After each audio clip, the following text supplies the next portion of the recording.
Muy buenas noches, distinguidos y distinguidas compañeros y compañeras. Eh, Vamos a tratar algunos temas de interés en el ámbito de la investigación. Anteriormente nosotros habíamos dilucidado y desarrollado una serie de aspectos vinculados a la etapa preparatoria. Y cuando hablamos de etapa preparatoria es o constituye una amalgama de diligencias y actos de investigación tendentes a determinar la verdad. Eso es lo que procura la etapa preparatoria o etapa de investigación. Determinar quién cometió el hecho, cómo, cuándo, dónde, por qué, y a la vez obtener los elementos de prueba que van a permitir imputar el hecho. No se vale realizar una imputación subjetiva, no, tiene que ser una imputación objetiva y que al momento de solicitarle alguna medida de coerción, acusar, pues real y efectivamente se pueda obtener sentencia condenatoria. Evidentemente que la defensa va a querer siempre que esas diligencias de investigación que realiza la policía bajo la dirección funcional del Ministerio Público no vinculen al imputado. Ya nosotros vimos anteriormente una serie de actos de investigación y diligencias, tales como el reconocimiento de personas, ya sea de forma física o a través de fotografía. Vimos el levantamiento de cadáver, el manejo de la escena del crimen, la inspección de lugares, y una serie de la interceptación de telecomunicaciones, etcétera, por tan solo citar algunos actos y diligencias de investigación. Ahora bien, el tema que nos ocupa son las medidas de coerción. Si nosotros fuésemos a buscar alguna definición de qué es una medida de coerción, yo podría decir que medidas de coerción son restricciones de derechos que se producen a propósito o en ocasión de algún proceso de investigación. Y de forma, vamos a decir, en contraposición a lo que por lo general se conoce como medidas de coerción, la principal medida de coerción que existe es el arresto. Fíjense que inmediatamente se comienzan a hablar de medidas de coerción, se piensa en la prisión preventiva, la colocación de un localizador electrónico, la garantía económica, la presentación periódica, etc. Sin embargo, la principal medida de coerción es el arresto. Es tan así que cuando ustedes observen su código, a partir del artículo 223, se van a encontrar con el arresto, la conducencia, y luego entonces dice otras medidas de coerción refiriéndose a las más conocidas: prisión, colocación del localizador electrónico, garantía económica, someterse al cuidado de vigilancia de una persona, etc.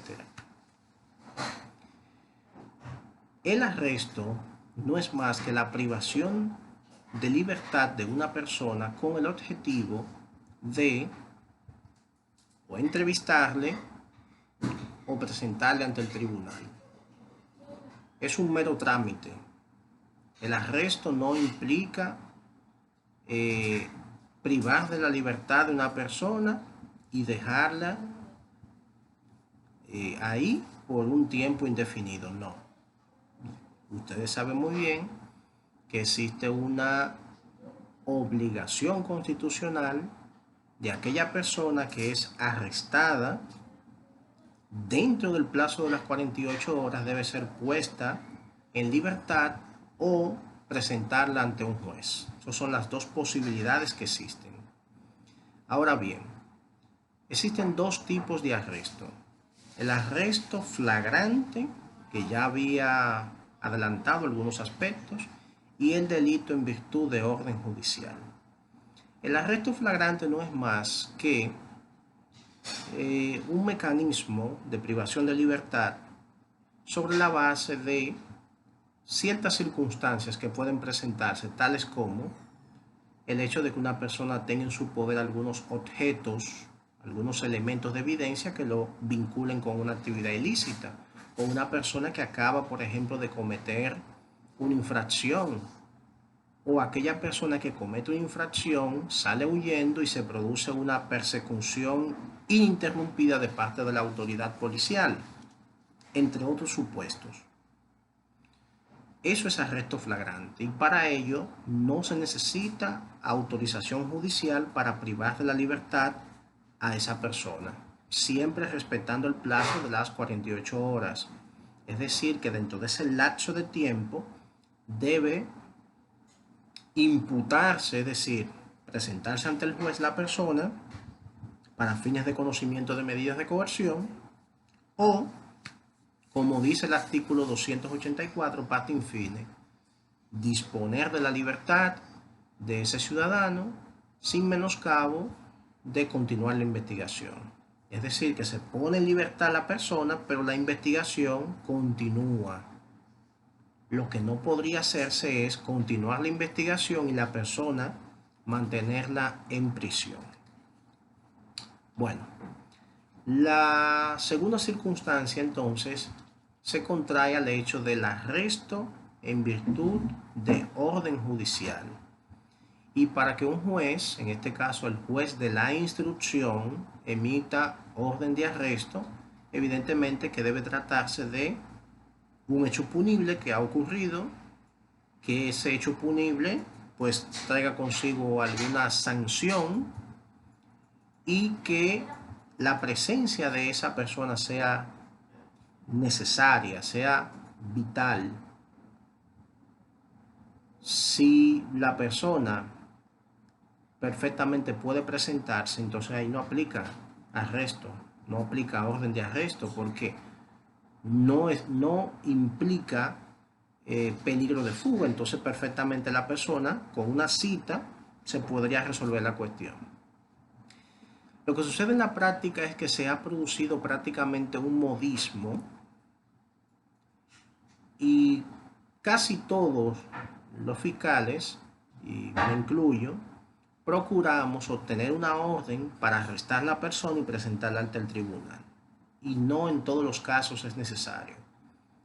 Hay casos en los cuales perfectamente la persona es citada y va al tribunal a conocer la medida de coerción. Eso se llama conocer la medida de coerción como imputado libre. Es decir, depositar el requerimiento de imposición de medidas de coerción ante la secretaría del tribunal, del juez de la instrucción, y entonces el juez de la instrucción a su vez le instruye a la secretaria para que cite a esa persona y en tal fecha se conozca la audiencia de medidas de coerción. Evidentemente que cuando se trata de la convocatoria para conocer una audiencia sobre imposición de medidas de coerción como imputado libre, entonces es un contrasentido solicitar prisión preventiva, porque si la persona acude al tribunal, eso significa que no hay peligro de fuga. Entonces por eso se ha hecho prácticamente la práctica, valga lo dicho, se ha convertido en algo prácticamente generalizado, que se provea de una orden de arresto el Ministerio Público y la persona sea presentada privada de su libertad para el conocimiento de la audiencia sobre imposición de medidas de coerción. Bueno, la cuestión entonces es que al momento de conocer la audiencia de medidas de coerción, los elementos que el juez va a valorar o va a justipreciar son los siguientes. Primero, que se trate de una infracción. Evidentemente tiene que tratarse de una infracción, porque si no hay infracción, entonces no tiene razón de ser que se produzca la solicitud de medida. Segundo, que ese tipo penal, esa infracción, esté sancionada con pena privativa de libertad de conformidad con la norma. Y tercero, que exista peligro de fuga. Aquí entonces el juez va a valorar primero que esté presente el tipo penal. Segundo, que exista algún elemento, aunque sea mínimo, que vincule al imputado. Y tercero, analizar si real y efectivamente existe peligro de fuga y si ese peligro de fuga es tan latente que pudiera torpedear el proceso de investigación. Es decir, que la persona, si fuera beneficiada con una medida que no sea prisión, puede escaparse, pueda fugarse y entonces constituirse en un rebelde y por vía de consecuencia que no se pueda conocer el proceso penal. Entonces el juez tiene esa responsabilidad. Y entonces en función de esos elementos que ya he mencionado, él va a decidir cuál es la medida que va a imponer. Por su parte, la defensa técnica puede enfrascarse en elementos, por ejemplo, en violaciones a derechos fundamentales y plantear eso de forma incidental en el desarrollo de la audiencia de medidas de coerción. Pudiera esa defensa técnica plantear ilegalidad en el arresto, vencimiento del plazo para la presentación ante el juez de la instrucción, actuaciones ilegales de parte del agente actuante, por ejemplo el hecho de que el agente actuante desde la óptica de la defensa haya irrumpido un domicilio cuando establece que registró la persona en la calle. ¿Recuerdan ustedes cuando hablamos sobre los registros de personas, de vehículos, colectivos y las facultades coercitivas? Que lo vimos en la clase anterior. Imagínense ustedes que el agente policial indica que arrestó a la persona en la calle en virtud de un registro, pero real efectivamente fue que irrumpió el domicilio de ese ciudadano. Entonces, al irrumpir el domicilio y violentar esa garantía, que es la inviolabilidad del domicilio, por vía de consecuencia, se produce una violación a un canon constitucional y cualquier actuación que se desprenda por aquello de la teoría de los frutos del árbol envenenado y el efecto cascada del mismo, trae consigo la nulidad, trae consigo lo que se constituye como la prueba espúrea o la prueba que no puede ser aceptada en el proceso penal porque fue obtenida de manera ilegal. Así las cosas, entonces, la defensa técnica va a plantear una serie de cuestiones tendentes a que el juez analice primero los aspectos de legalidad. Pero si se vencieron esos aspectos, si se puede probar que efectivamente no hubo ninguna violación a la norma, pues entonces la defensa técnica tendrá que entrar con otros elementos, porque ya la cuestión de si es legal o no el arresto ya está resuelto. Imagínense ustedes, por ejemplo, que una persona de sexo femenino ha sido registrada por una persona de sexo masculino. Ustedes saben que evidentemente tienen que atacar esa actuación, tienen que atacar el acta levantada. Igual un imputado que haya sido objeto de tratos crueles, inhumanos y degradantes, imagínense que tenga consigo una serie de golpes en su cuerpo, también ustedes deben atacar esa actuación porque viola derechos fundamentales. Ahora sí, ya el juez le ha rechazado a ustedes esas peticiones, entonces la fase y el trabajo de esa defensa técnica pues se constituye en el hecho de presentar los presupuestos o el arraigo que permita probar ante el juez que no hay peligro de fuga o que el peligro de fuga es muy mínimo. Y recuerden ustedes que en función de la magnitud o no de ese peligro de fuga, en esa misma tesitura el juez va a colocar la medida de coerción que entienda aplique para el caso de la especie. Si por ejemplo una persona ha presentado arraigo social, arraigo laboral, arraigo familiar, eh, tiene un domicilio conocido, presenta un garante, etcétera, una serie de documentaciones que le hacen entender al juez que esa persona está atada al territorio de la República Dominicana y que por vía de consecuencia no se va a ir a ningún otro lugar. El juez entonces pudiera, haciendo un test, decir, bueno, la prisión no aplica aquí porque esta persona ha presentado una serie de presupuestos que me indican que no se va a fugar.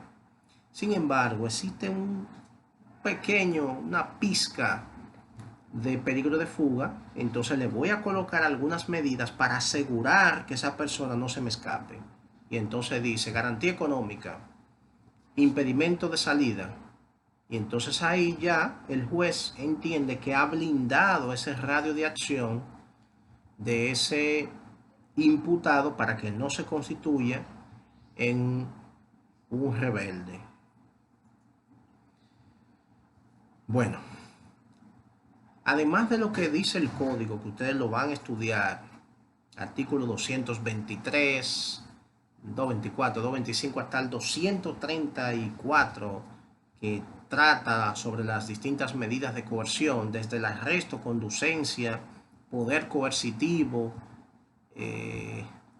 una serie de disposiciones en el ámbito de la garantía económica, el tema de los localizadores electrónicos, etc. La Suprema Corte de Justicia ha emitido varias resoluciones que ustedes deben manejar. Por ejemplo, 1733-2005, 1735-2005, 50-2010, 3869 sobre el manejo de los medios de prueba en el proceso penal. Esas son algunas resoluciones que ustedes deben manejar porque se refieren tanto a las notificaciones, a los aspectos que deben dilucidarse en las audiencias de la etapa preparatoria y también se refieren al manejo de los medios de prueba en el proceso penal. Es decir, que ustedes deben verificar esas resoluciones, estudiarlas con mucho detenimiento porque van a ser de importancia. Les coloco un ejemplo.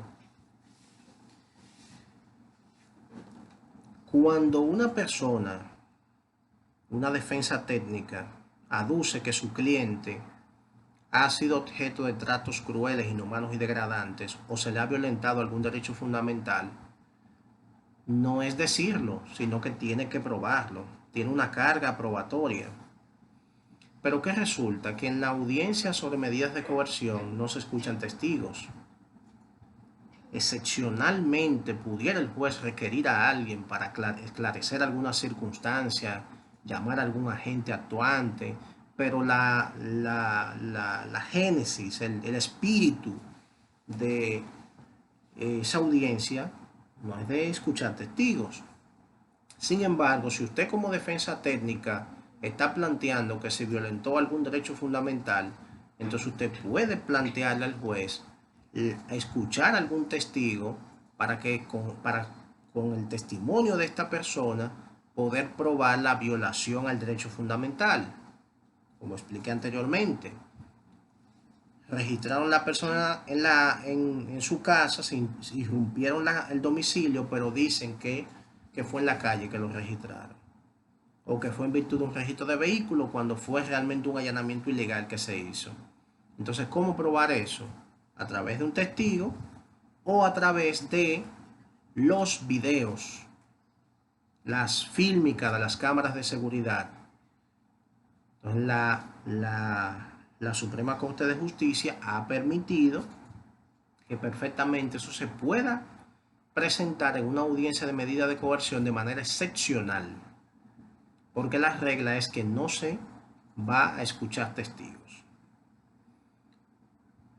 Para fundamentar una solicitud de medida de coerción, lo que dice la resolución es que basta que el órgano acusador establezca los elementos que tiene para sustentar.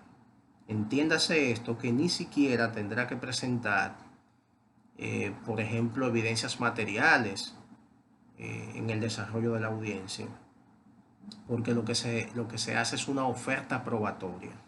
Pero ¿qué sucede? Que todo eso va a depender de quién sea el juez, porque algunos jueces requieren la presentación de esos elementos y hasta lo verifican. Pero el espíritu, como decía hace unos minutos, no es ese. El espíritu es hacer una oferta probatoria y que el juez pueda entonces examinar, porque las medidas de coerción tienen un carácter instrumental, no son una imputación, no son una pena. Fundamentalmente lo que buscan es asegurar que esa persona que está siendo objeto de investigación no se vaya a escapar, no se vaya a constituir un rebelde y torpedee el proceso de investigación. Bueno, pues entonces la otra cuestión que quiero compartir con ustedes es la siguiente. Una persona que ha sido, por ejemplo, le ha sido impuesta una medida de coerción consistente en garantía económica, el juez puede perfectamente colocar garantía económica a través de una compañía aseguradora o afianzadora, y para ello, si por ejemplo le coloca el monto de $500,000, por ejemplo, ese imputado lo que va a pagar es una parte que se llama prima, que por lo general es el 10% del monto que le ha colocado el juez. Evidentemente que hay un tema de oferta-demanda, y pudiera ser que alguna compañía pues no cobre el 10 y cobre el 9 o el 8 para hacer un poco de competencia, ¿verdad?, con las demás compañías afianzadoras, y que los abogados decidan suscribir esos contratos con esa empresa determinada. Si se trata de la colocación de una garantía económica en efectivo, entonces se tendrá que pagar la totalidad del monto que establezca el juez en la resolución que impone la medida de coerción. ¿Dónde va ese dinero? Bueno, se recibe en el banco de reservas, se recibe en el banco agrícola, dependiendo de cuál sea la mecánica, dependiendo del distrito judicial de que se trate, de la fiscalía de que se trate. Pero ese dinero va a una cuenta y se mantiene, ¿verdad?, como parte del capital que utilizan esas instituciones bancarias. Por ejemplo, el Banco Agrícola, con ese dinero, no es que se mantiene estático en una cuenta, sino que el Banco Agrícola va a comenzar a realizar actividades de comercio con ese dinero, y en el momento que pues exista alguna decisión para que requiera, ¿verdad?, la entrega de ese monto, el Banco Agrícola lo va a entregar, pero mientras tanto esas sumas de dinero se ponen a producir y van a servir para realizar los préstamos a las personas que se ponen a cultivar la tierra, aquellos ganaderos, aquellas personas que se dedican a la labranza de la tierra. Si se trata de la colocación de una medida de coerción consistente en un localizador electrónico, que es lo que nosotros conocemos de forma coloquial como grilletes, esos localizadores no son más que dispositivos electrónicos que permiten monitorear el escenario o el entorno donde se encuentra un imputado, y que en caso de que éste violente, ¿verdad?, el territorio, el ámbito territorial donde está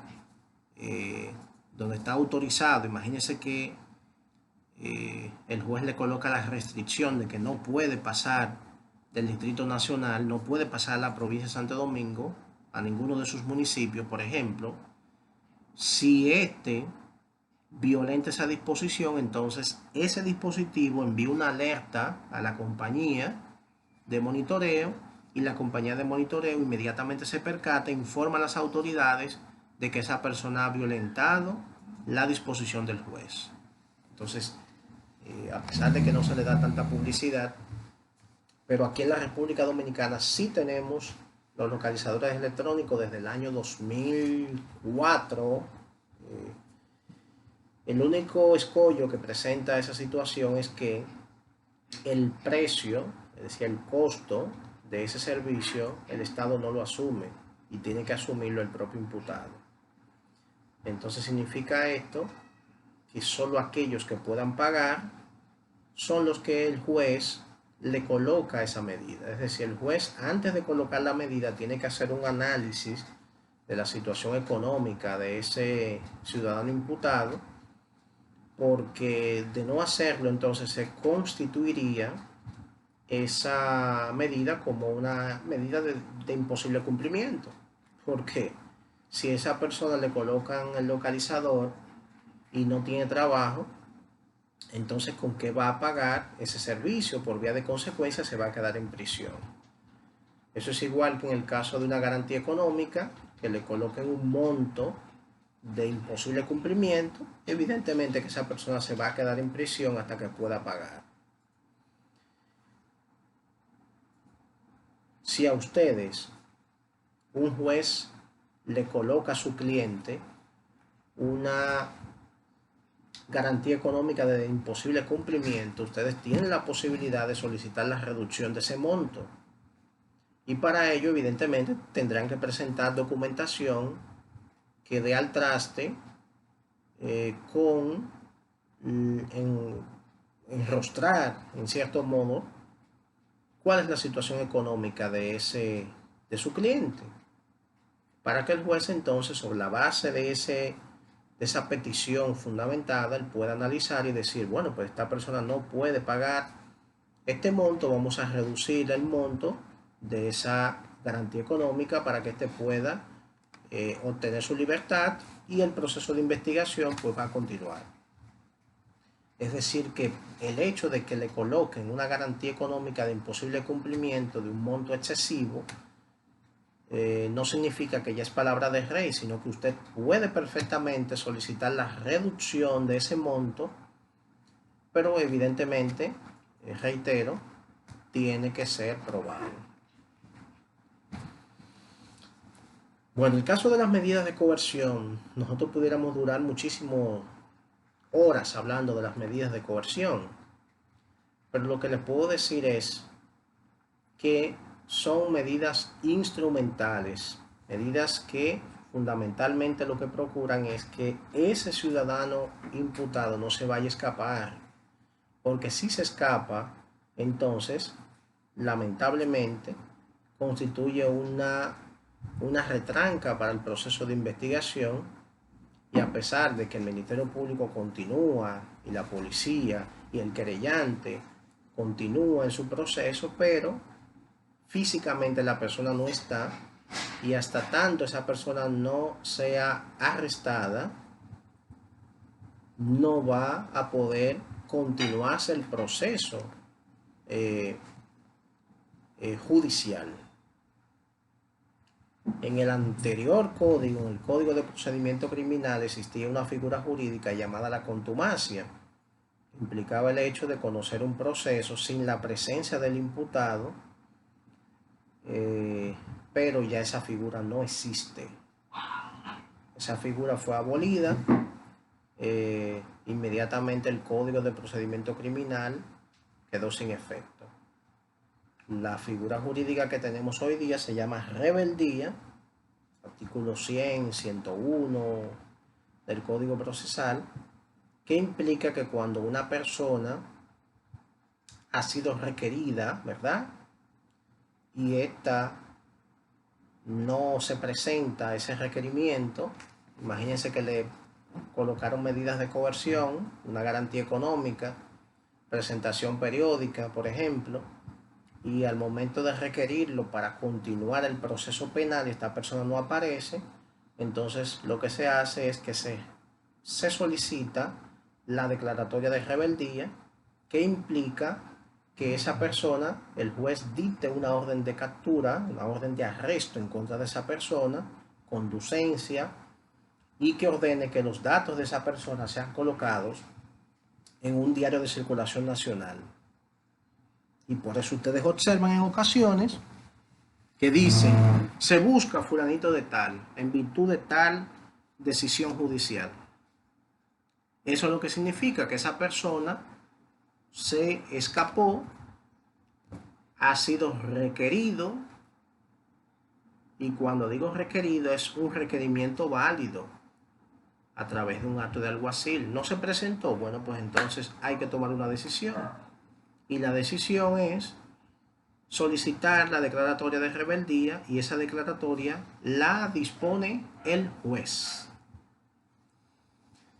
No solo el juez de la instrucción, el juez que esté apoderado de la etapa procesal en la que se encuentre. Me refiero al juez de la instrucción porque estamos hablando de la etapa preparatoria. Pero si, por ejemplo, fuese el caso, estuviese ya en juicio y la persona está en libertad y es citada para que comparezca y no comparece, entonces el petitorio, el pedimento que va a realizar el Ministerio Público y el querellante, si lo hubiere, es la rebeldía, para que el juez disponga que esa persona sea privada de su libertad, buscada y presentada al tribunal de manera forzosa para que se conozca el juicio. Pero no quiero adelantarme al juicio porque en el próximo módulo, Dios mediante, vamos a explicar de forma detenida todo lo que tiene que ver con el juicio. Ahora nos estamos concentrando en la etapa preparatoria o etapa de investigación. Otro elemento que me parece muy interesante es el hecho del peritaje. Yo les había mencionado en varias ocasiones que el Código Procesal Penal se refiere al peritaje, y el peritaje no es más que una operación técnica realizada por una persona que tiene competencia profesional, que ha estudiado para eso, que tiene calidad habilitante, y en función de esa calidad habilitante emite un dictamen sobre una ciencia, un arte, una técnica, etc. Por ejemplo, si se trata de un tema de tránsito y se quiere levantar un avalúo sobre los daños que presenta un vehículo, uno de los vehículos que colisionó, entonces hay que buscar un experto en eso que pueda hacer una tasación y establecer un monto con el cual se podría arreglar ese vehículo. Entonces tiene que ser un perito. Y el perito no es más, el perito emana del vocablo peritus, que significa sabio experimentado. Entonces en la etapa preparatoria, quien designa el perito es el Ministerio Público, y en las demás circunstancias lo designa el juez. Y pueden presentarse peritajes y contraperitajes, porque el perito que presenta, el informe que presenta el perito del Ministerio Público no es palabra de rey. Perfectamente puede otro perito presentar un informe y ambos en su momento tendrán que ir a explicar las operaciones técnicas que le permitieron arribar a determinados resultados y someterse al interrogatorio y al contrainterrogatorio. Es decir que un dictamen presentado por un perito no es palabra de rey. Puede otro perito también presentar su informe, y el juez entonces, en función de el nivel científico, la explicación brindada, el método utilizado y una serie de elementos, de variables, el juez va a utilizar, y junto a otros elementos, como es el caso de la sana crítica, los conocimientos científicos, etc., va a construir su decisión enfocado en un todo. Recuerden que los jueces analizan, examinan todos los elementos que fueron presentados hacen una valoración, como ellos le llaman, una valoración conjunta y armónica de los elementos de prueba que le han sido presentados. Bueno, volviendo entonces a la cuestión de las medidas de coerción, las medidas de coerción van a tener un tiempo limitado, porque si no tienen un tiempo limitado se constituyen en una pena anticipada y eso no tiene razón de ser. Dijimos anteriormente que las medidas de coerción o las medidas de coerción lo que buscan es asegurar que ese ciudadano imputado no se escape. Entonces deben tener un tiempo razonable. En el caso de que un ciudadano se le haya impuesto prisión preventiva, pues la duración de esa medida será de 3 meses. Pero ¿qué sucede? Que no significa que él necesariamente tiene que durar los 3 meses, porque ese ciudadano tiene derecho a que sea revisada esa medida de coerción por otro juez de la instrucción. Y el artículo 238 les explica a ustedes en qué consiste la revisión, que no es más que examinar si los presupuestos que dieron lugar a la imposición de esa medida se mantienen o han variado. Y si han variado, pues entonces hay que variar la medida. Si ese peligro de fuga se mantiene latente, pues entonces lo correcto es que esa medida se mantenga y sea renovada. Si se trata de una medida de coerción no privativa de libertad, entonces tendrá una vigencia de 6 meses. Ahora bien, ¿para qué son esos 3 y 6 meses respectivamente? 3 en el caso de que sea prisión, 6 meses en caso de otra medida no privativa de libertad. Bueno, porque en ese lapso de tiempo, el Ministerio Público, el querellante, si lo hubiere, van a continuar en el desarrollo del proceso de investigación. Es para eso. Van a seguir ese proceso de investigación porque al término tienen que presentar un resultado de esa investigación. Y ese resultado es lo que la norma le llama actos conclusivos, que voy a explicar más adelante. Artículo 293 del Código Procesal Penal, que lo voy a explicar más adelante para no confundirles. Han escuchado ustedes también que dicen, bueno, le impusieron 1 año de prisión preventiva a un ciudadano. Bueno, lo que sucede es que el máximo de la duración de la prisión preventiva en los casos comunes, no en los casos complejos, es de 1 año. Pero el hecho de que a un ciudadano en una audiencia de medida le impongan 1 año no significa que necesariamente tenga que durar ese año, porque de todos modos tiene derecho a la revisión y pudiera ser que aun cuando le hayan colocado 1 año, cuando se produzca la audiencia de revisión de medidas, pudiera ser que el juez, si los presupuestos han variado, le varíe la medida de coerción de prisión a la combinación de otras medidas de coerción. ¿Qué les parece? De igual manera, también es preciso establecer que existen 2 tipos de revisión de medidas de coerción.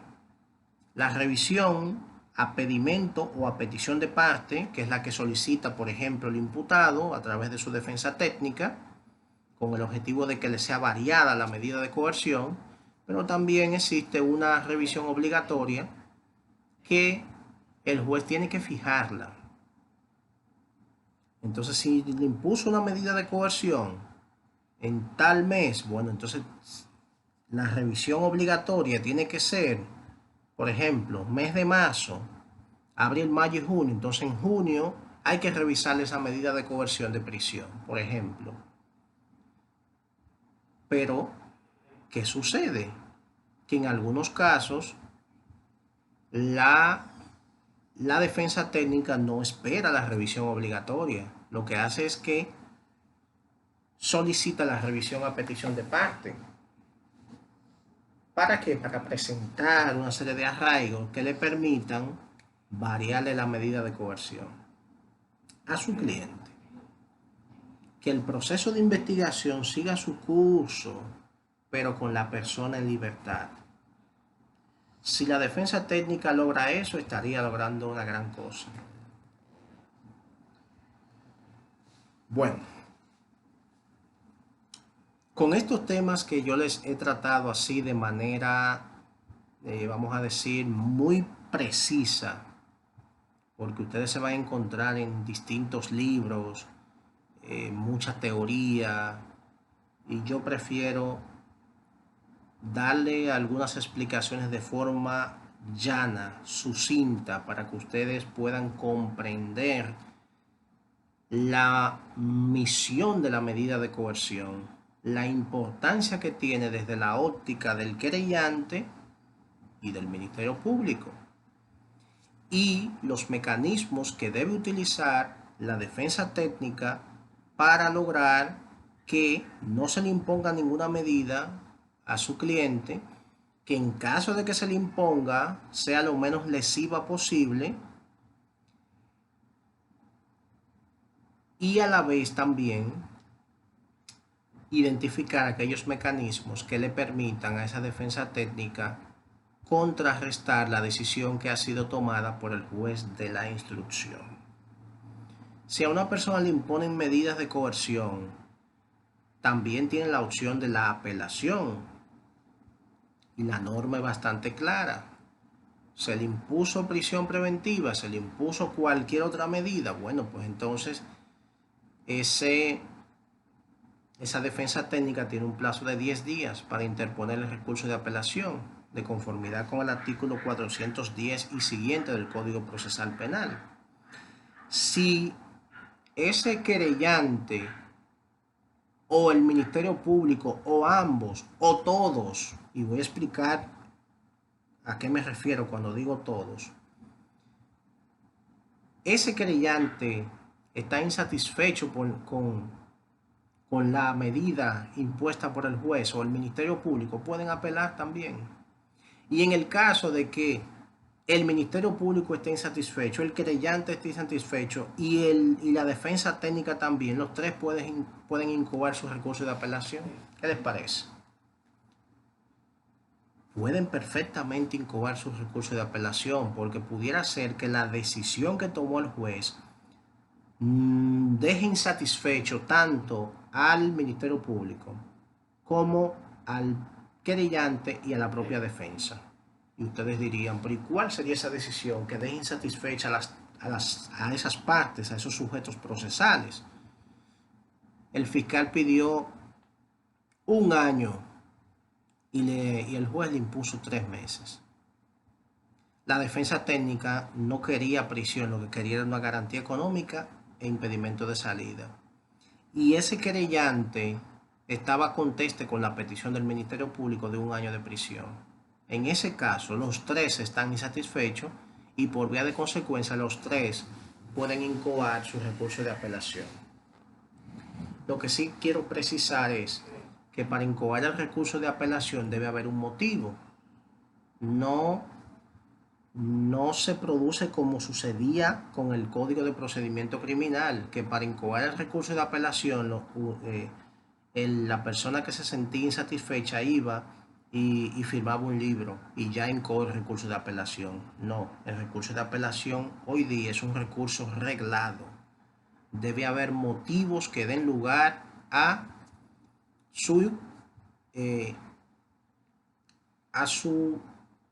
incoarlo, o a su interposición sería el término. Y el 417, el artículo 417 del Código Procesal Penal, les indica cuáles son los motivos que dan lugar al recurso de apelación. Entonces, para incoar la medida, para incoar el recurso respecto a la medida de coerción impuesta, hay que incoar ese recurso de apelación. Otros deciden no incoar el recurso de apelación e irse por la revisión de medidas. Entonces, preciso, si apelo la medida de coerción, entonces la cuestión se va a conocer ante la Corte de Apelación de ese departamento judicial. Si decido solicitar la revisión de esa medida, se va a conocer ante el juez de la instrucción ante un juez de la instrucción diferente al que conoció la audiencia de medida de coerción, para que puedan ver, ¿verdad?, las diferencias. Si estoy insatisfecho con la decisión del juez de la instrucción y decido incoar el recurso de apelación, lo deposito ante el juzgado de la instrucción, pero quien lo va a conocer es la corte de apelación de ese departamento judicial. Si decido revisar, incoar la revisión de la medida de coerción, entonces lo voy a hacer y se va a conocer ¿ante quién? Ante el juez de la instrucción, pero un juez de la instrucción diferente al que impuso la medida de coerción. Esto es muy sencillo, lo que estoy explicando de forma muy precisa, sin teorizar mucho, para que ustedes puedan comprender los requerimientos que se necesita para conocer medidas de coerción, para imponer, para atacar, si es la defensa, y para procurar la variación de la medida de coerción, que puede ser a través o de la apelación o de la revisión. Bueno, pues con estos temas que les he tratado esta noche, pienso que sería como la punta de lanza para ustedes comprender las medidas de coerción. Entonces, con este video y su código procesal penal, como les dije anteriormente, a partir del artículo 223, que comienza a hablar de el arresto, la conducencia, y luego entonces pasa a hablar del arresto flagrante, el arresto en virtud de orden judicial, y luego pasa a hablar de las medidas de coerción que el juez impone, que el título dice otras medidas de coerción. Yo pienso que con esos aspectos que les he explicado a través de este video y el estudio de su código procesal penal, ustedes estarían en la capacidad de poder interiorizar, comprender cuál es la misión de las medidas de coerción y de entender su carácter instrumental. De más está decirles que en el momento que así lo estimen, me pueden escribir a mi WhatsApp, que aun cuando no le provea la respuesta en tiempo real, pero inmediatamente tenga la posibilidad, estaría respondiéndole. O también pueden escribirme a mi correo electrónico pedrofriasmorillo23380 @gmail.com, todo pegado en minúscula, y entonces yo recibiré su inquietud y le proveeré la respuesta en el menor tiempo posible. Así que nada, estimados, espero que sea de provecho esta interacción, o más bien esta manifestación. La interacción se va a producir a partir de las inquietudes que ustedes posean y que puedan transmitírmela.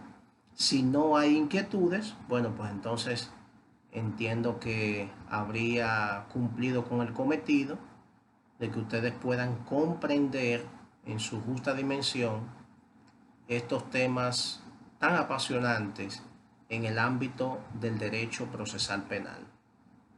Así que feliz noche y nos estaremos comunicando muy pronto. Bendiciones.